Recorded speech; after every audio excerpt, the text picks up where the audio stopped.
இரட்சகர் இயேசு கிறிஸ்துவின் நாமத்தில் உங்களை நான் வாழ்த்துகிறேன்.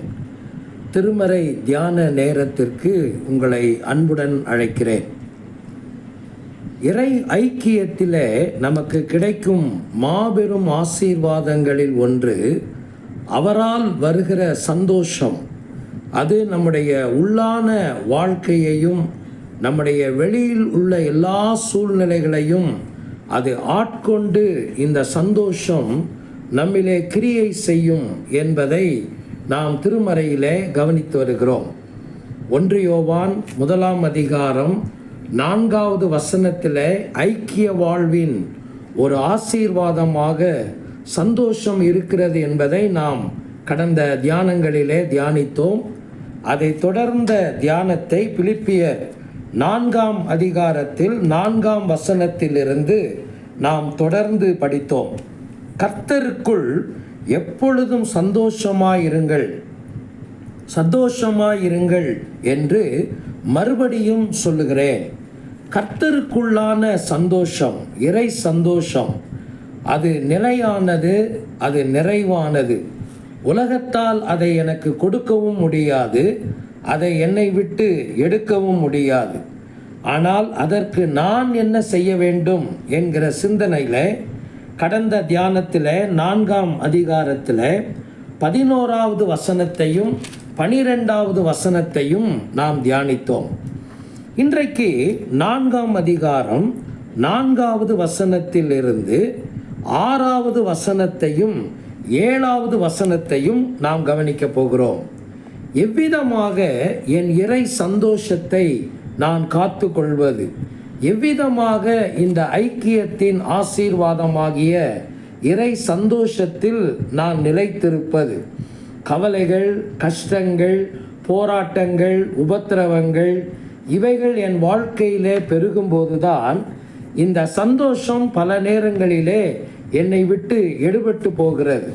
இந்த சந்தோஷம் என்னை விட்டு எடுபட்டு போகும்போது கூடவே சமாதானமும் என்னை விட்டு போய்விடுகிறது. எனவே சந்தோஷத்தின் ஒரு தொடர் நிலைதான் சமாதானம். ஒரு மனிதன் சந்தோஷமாய் இருந்தால் அவன் சமாதானமாகவும் இருக்க முடியும். அவன் சமாதானமாக இருக்கிறான் என்றால் அவன் சந்தோஷமாக இருக்க முடியும். இதை பவுல் இந்த 2 வசனங்களிலே நமக்கு மிக தெளிவாக சொல்லுகிறார். 4வது வசனத்திலே அதை அவர் சொல்லுகிறார், 7வது வசனத்திலே அதை சொல்லுகிறார். சந்தோஷம் என்கிற பதம் 4வது வசனத்திலே வரும்போது 7வது வசனத்திலே சமாதானம் என்கிற பதம் வருகிறது. எவ்விதமாய் இந்த சந்தோஷத்தையும் நான் அதை தொடர்ந்து வரும் சமாதானத்தையும் காத்து கொள்வது. 6வது வசனத்திலே பவுல் சொல்லுகிறார், நீங்கள் ஒன்றுக்கும் கவலைப்படாமல் எல்லாவற்றையும் குறித்து உங்கள் விண்ணப்பங்களை ஸ்தோத்திரத்தோடே கூடிய ஜெபத்தினாலும் வேண்டுதலினாலும் தேவனுக்கு தெரியப்படுத்துங்கள். கடவுளிடத்திலே நாம் உறவு கொள்ளுவதற்கு, பேசுவதற்கு நாம் பயன்படுத்துகிற 3 வார்த்தைகள் நம்ம எல்லாருக்கும் தெரியும். விண்ணப்பம், ஜெபம், வேண்டுதல். இது நம்ம எல்லாருக்கும் தெரிந்த வார்த்தை. இந்த 3 வார்த்தைகளையும் பவுல் 6வது வசனத்திலே பயன்படுத்துகிறார். விண்ணப்பம், ஜெபம், வேண்டுதல். ஆக விண்ணப்பத்தின் வழியாக, ஜெபத்தின் வழியாக, வேண்டுதலின் வழியாக என்னுடைய எல்லா எதிர்மறையான சூழ்நிலைகளையும் அதனுடைய காரியங்களையும் நான் கடவுளிடத்திலே தெரியப்படுத்திவிட வேண்டும். இதுதான் சந்தோஷத்தின் ரகசியம். நானாக வைத்துக்கொண்டு அதில் போராடி கொண்டு இருப்பதல்ல, நானாக அதில் கடந்து உழன்று அதை தீர்க்க வேண்டும் என்று நான் நினைக்காமல் கடவுளிடத்திலே அதை ஒப்பு கொடுத்து விடுவது. இதற்கு நானே தான் ஆண்டவரிடத்திலே ஜெபத்திலே ஜெபிப்பதற்கு முன்வர வேண்டும். நானே ஜெபிக்கலாம், குடும்பமாக ஜெபிக்கலாம், ஏன் நாம் நம்முடைய திருச்சபையாக கூட ஜெபிக்கலாம். ஆனால் இதற்கு இடைத்தரகர்களை நாம் தேடுவது வேதத்திற்கு எதிரானது.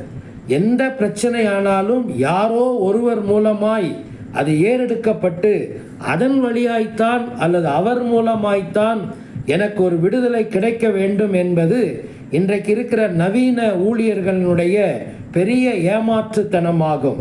எனவே உங்களுடைய ஆபத்து நேரத்தில் நீங்கள் கடவுளிடத்தில் உறவாடுவதையும் அவரிடத்திலே உங்கள் மனபாரங்களை சொல்லுவதையும் நீங்கள் கற்றுக்கொள்வீர்களானால் அந்த சூழ்நிலைகளை கடவுள் ஆளுகை செய்வார்.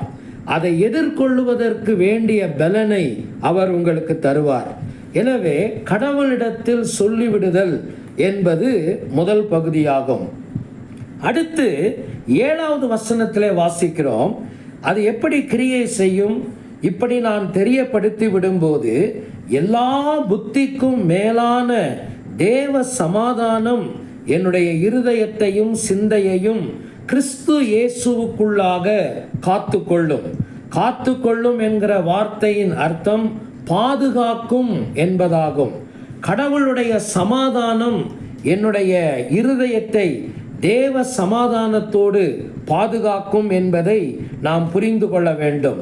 சில நேரங்களில் நாம் கேட்கிற காரியங்கள் உடனே நடக்கலாம், சில நேரங்களில் அது தாமதமாகலாம்.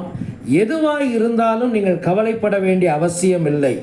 கடவுளின் சமாதானம் உங்களுடைய இருதயத்தை ஆளுகை செய்கிறது என்றால் கடவுள் அந்த சூழ்நிலைகளை கையாளுகிறார் என்பதை நீங்கள் புரிந்து கொள்ளலாம்.